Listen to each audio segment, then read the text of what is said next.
1039 गुणे 10 की घात -31 होता है। प्रोटॉन का द्रव्यमान कितना होता है 1.6726 गुणे 10 की घात -27। न्यूट्रॉन का 1.6749 गुणे 10 की घात -27 किलोग्राम होता है।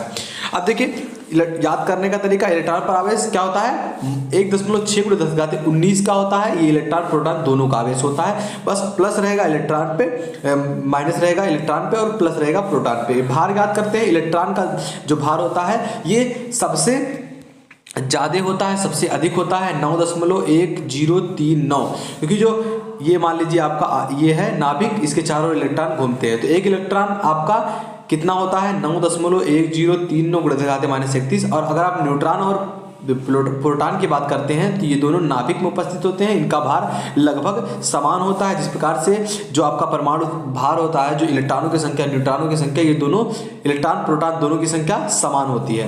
न्यूट्रॉन और प्रोटॉन की संख्या समान होती है और ये दोनों नाभिक में उपस्थित होते हैं, तो इनका परमाणु भार भी और इनका जो होता है इलेक्ट्रॉनों की द्रव्यमान संख्या, ये दोनों बराबर होनी चाहिए। तो देखिए यहाँ 1.67 प्रोटॉन का भी है, 1.67 न्यूट्रॉन का भी है, बस यहाँ फर्क है 2.6 है, यहाँ 4.9 है। तो आप इस तरीके से याद करते हैं, दोनों का जो घात है वो भी समान है। तो इस तरह से आप याद करेंगे।